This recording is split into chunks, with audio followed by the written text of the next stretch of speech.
வணக்கம், வணக்கம். நான் அஸ்ட்ராலஜி புரொஃபசர் டாக்டர் விமலன். இந்த ஜோசியர்க கொஞ்சம் கூட பயப்பட மாட்டேங்கிறாங்கங்க. நம்ம மக்கள மடையனாக்குறோமே, மக்களை ஏமாத்துறோமே, பரிகாரம்ங்கிற விஷயத்துல. அவங்கட்ட இருக்க பணத்த வாங்கி நம்ம புடுங்கி சாப்பிடுறோமே, நமக்கு இதனால தீங்கு வராதா? நாம தீங்கடைந்தால் நம் குடும்பத்தினர்கள் தீங்கடைவார்களே, தைரியமாக இருக்கக்கூடிய அமைப்பு இருக்காதே, அப்படிங்கிற அந்த எண்ணமே இல்ல.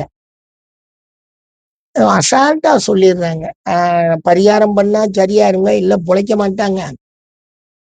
ஒரு ரூ. 20,000 குடுங்க. முதல்ல ஒரு 8,000 குடுங்க. அப்புறம் 2 தவணையா கூட குடுங்க. நான் உங்களுக்கு ஒரு பரிகாரம் பண்ணி தாரேன்.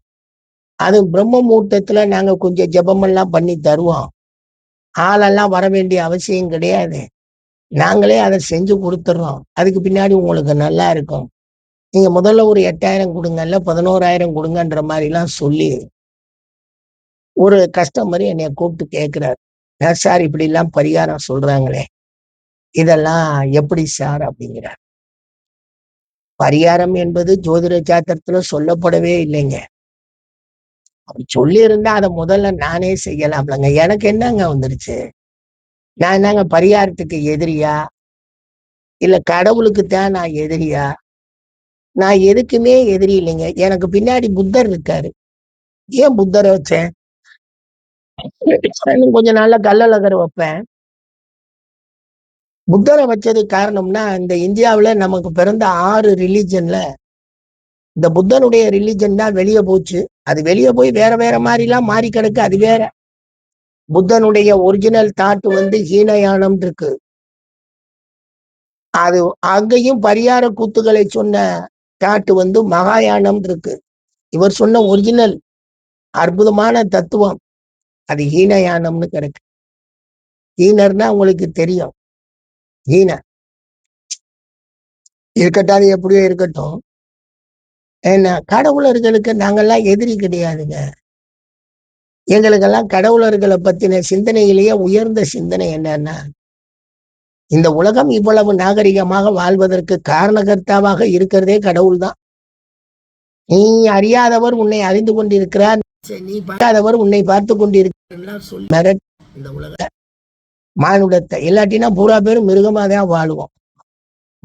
மனிதனாக வாழ்ந்துகிட்டு இருக்கிறதுக்கு ஒரு பெரிய கர்த்தாவே கடவுள் தாங்க. யாராவுக்கு அவர் கை நீட்டி கொடுத்தாரா, கை நீட்டி வாங்கினாரா? அது ரெண்டையும் நம்ம தான் செய்யறோம். இங்க இருக்கக்கூடிய ஜோதிட சாத்திரத்துல இந்த மக்கள் போன உடனே பொய்ய சொல்றது. நீ யாராவது சாக போறவனை காப்பாத்திட போறியா? இல்ல நடக்க முடியாதவனை நடக்கதான் வச்சிட போறியா? இல்ல நடந்துகிட்டு இருக்கவனதான் காலை ஒடிச்சு உட்கார வைக்க போறியா? பரிகாரத்தினால ஏதாவது நடக்குதுன்னா அதை முதல்ல நாங்க தாங்க செய்வோம். சத்தியமா மக்களே, பரிகாரத்தினால 10 ரூபா கூட பிரயோஜனம் கிடையாது. அது பரிகாரம் சொல்லி பொய் சொல்றான் பாருங்க, அந்த ஜோதிடன் வந்து உண்மையிலே மனசுல குத்துமுங்க. அவன் கடவுள் இருக்குன்ற நம்பிக்கையில கூட இதெல்லாம் செஞ்சு பார்ப்போம், நல்லா இருக்கான்னு செஞ்சா கூட அது நல்லா இல்லைன்னு சொல்றதுக்கு நானே சொல்றேன். 40 வருடங்களுக்கு மேலாக ஜோதிட உலகத்துல வாழ்ந்துகிட்டு இருக்கிறேன். பல்லாயிரக்கணக்கான மக்களுக்கு ஜோதிடம் சொல்லி இருக்கிறேன். அதே ஆயிரக்கணக்கு மக்களுக்கு பட்டங்களையும் கொடுத்திருக்கிறேன். நல்லா தெரியுமுங்க. இதுல எந்த ஒரு நன்மையும் கிடையாது. மக்களை அச்சுறுத்தி நீங்க பணம் சம்பாதிக்கிறதுக்கு நாளைக்கு உங்களுடைய மனைவி குழந்தைகள் அந்த கஷ்டத்தை அனுபவிக்கலாம். ஏன்னா நீங்க நம்புற கடவுள் நம்பிக்கையில அதுலதான் சொல்லப்பட்டிருக்கு. நீ செய்யும் ஒவ்வொரு கர்மாவும் பலன் உன்னுடைய சந்ததியை வந்து சேரும்லாம் சொல்றாங்க. இன்னைக்கு நல்லா இருக்கும் எல்லாம் செய்ய. நாளைக்கு நீங்க சொல்லி அடிக்கடி சொல்லி கெடுத்து குட்டிச்சவரான மனிதர்கள் வந்து ஒரே வார்த்தையிலே சொல்லிடுவாங்க. நீங்க எல்லாம் விளங்க மாட்டீங்க சார். ஏன்னா டெய்லி மனிதர்கள் சாபம் வாங்கிக்கிட்டே தான் இருப்பாங்க. சாபம் வாங்காத மனிதர்கள் உலகத்துல யாருமே இருக்க முடியாது.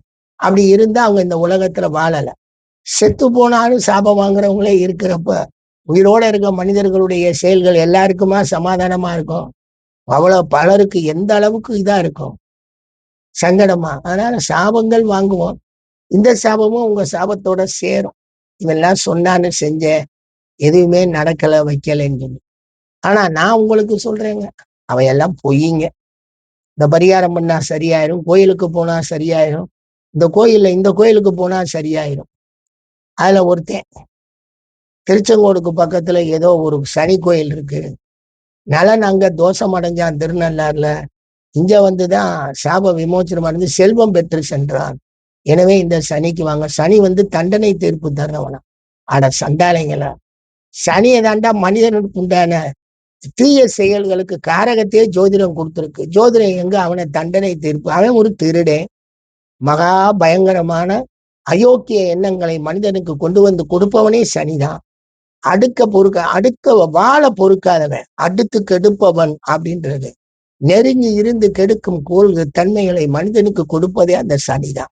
அதுக்கு ஏதோ திருச்செங்கோடு பக்கத்துல ஒரு கோயில் இருக்கு, அங்க போயிட்டு வந்தா உங்களுக்கு செல்வம் கிடைக்குமா?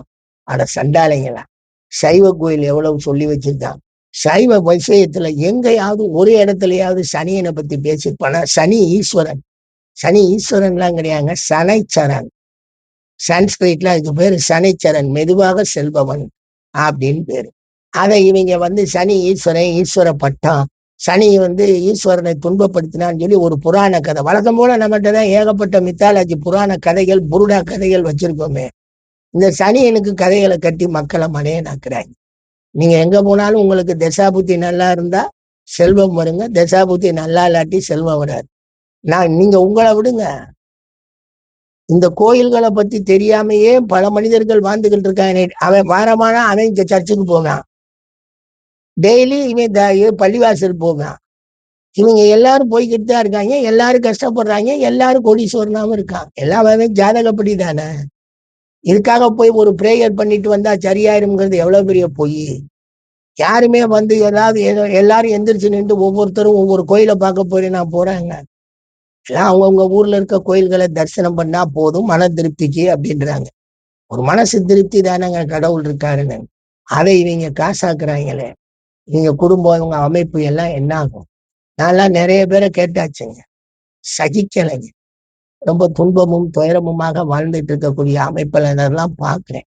பரம்பரையா பொய்ய சொல்லிக்கிட்டு இருக்கான் பாருங்க, பரிகாரம் சொல்லி காலையில எந்திரிச்சோன்னே அந்த வேலையை செய்யறான் பாருங்க. அவன் குடும்பம் எல்லாம் என்ன விளங்கியா இருக்கு? பொய்ய சொல்றோங்கிற எண்ணமே அவனை கொன்றுங்க. பொய் சொல்றோம் அப்படின்னு அவனுக்கு தெரியுது இல்லையா? இந்த ஓலைச்சுவடின்னு இப்ப மாறி இருக்காங்க. என்ன சொல்றான்? கைரேகை வாங்கிட்டு நீங்க பிறந்த நேர தேதி சொல்லுங்கன்னு பின்னாடி போய் பஞ்சாங்கத்தை எடுத்து வச்சுக்கிட்டு எவ்வளவு பெரிய ஃப்ராடுகள். எல்லாம் மனசளவுல வாழ முடியாதுங்க. பொய் எப்படிங்க உங்களை வாழ வைக்கும்? உண்மையே பலரை வாழ வைக்க முடியாம கஷ்டப்படுறப்ப பொய் எப்படி வாழ வைக்கும்? மனம் திரும்புங்கள், மனம் திருந்துங்கள் அன்பு ஜோதிடர்களே. இந்த மக்கள் பாவம், உங்களை எல்லாம் நம்பி வராங்கன்னா ஏமாற்றி பழகாதீங்க. நன்றிங்க, நன்றி.